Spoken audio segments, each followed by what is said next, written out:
আপনারা এর মধ্যে নিশ্চয়ই লক্ষ্য করেছেন যে প্রতিটি উপজেলায় কিন্তু সেনাবাহিনীর 100 জন করে সদস্য কিন্তু প্রতিটি উপজেলা চলে গেছে। আমাদের রাজবাড়ী সদর আর কালুখালীতে আগে থেকে ছিল, আর বাকি 3টি উপজেলায় কিন্তু বাংলাদেশ সেনাবাহিনীর 100 জন করে সদস্য চলে গেছে। আমার মনে হয় তাদের কার্যক্রম আপনারা দৃশ্যমান দেখতে পাচ্ছেন। এর বাহিরে হচ্ছে যে বিজেপি চলে আসবে নির্বাচনের 10 দিন পূর্বে, আমার কাছে সর্বশেষ তথ্য পর্যন্ত বিজেপি আপনারা এলাকায় পেয়ে যাবেন, সেটাও কিন্তু প্রতিটি উপজেলায় থাকবে। আমাদের র্যাবের একটি অস্থায়ী ক্যাম্প কিন্তু হয়ে যাবে জেলায়, এবং তারা কিন্তু ভিজিবল থাকবে।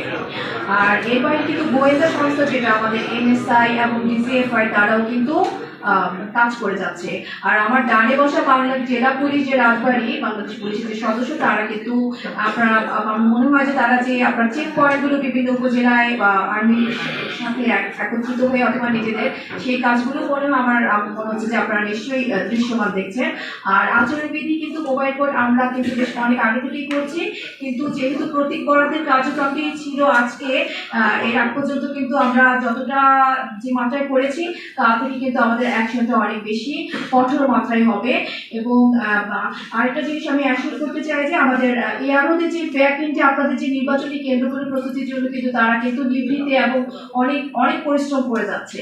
আমাদের শুধুমাত্র একটি উপজেলা ছাড়া সবগুলো উপজেলায় কিন্তু নতুন উপজেলা নির্বাহী অফিসার যারা এআরও হিসেবে কাজ করছে, তারা কিন্তু এসে নির্বাচনী কার্যক্রমে তাদেরকে মানে ব্যস্ত হয়ে যেতে হয়েছে। এবং আমরা কাজ করতে গিয়ে তারা যেটা আমাকে জানিয়েছে যে দেখা গেল যে পরিমাণ রিকুইজিশন বা যে কাজের যে প্রাক্কলন বা কি বলবো যেটা প্রয়োজন আগে যে তালিকা দেওয়া হয়েছে তার পরবর্তীতে কিন্তু অনেক বেশি করা লাগছে। আমরা প্রতিটি ভোট কেন্দ্রে কিন্তু অনেক ক্ষেত্রে দরজা জানালা মেরামত করা লাগছে, কোথাও হয়তো যে প্রপার লাইটিং নাই সেটার জন্য কাজ করা লাগছে, ওজো পার্টিকে এবং পল্লী বিদ্যুতের মাধ্যমে হয়তো কোথাও খুঁটি নেওয়া লাগছে।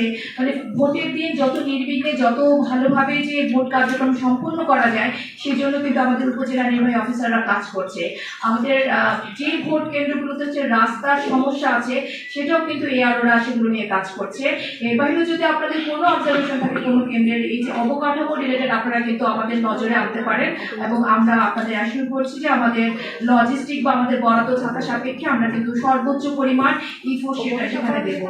আরেকটি জিনিস আপনাদেরকে আমরা কনফার্ম করছি যে আমাদের কিন্তু 354টি কেন্দ্র, যেটি হচ্ছে যে আমাদের 5টি উপজেলায় দুটি সংসদীয় আসনে, প্রত্যেকটি কেন্দ্রে কিন্তু পর্যাপ্ত সংখ্যক কিন্তু সিসি ক্যামেরা দেওয়া থাকবে, এবং কেন্দ্রের বাইরেও সেটি দৃশ্যমান রাখা হবে যে ওই কেন্দ্র এবং যে তার চারপাশের যে জায়গাটি সেটি হচ্ছে সিসি ক্যামেরার আওতাভুক্ত।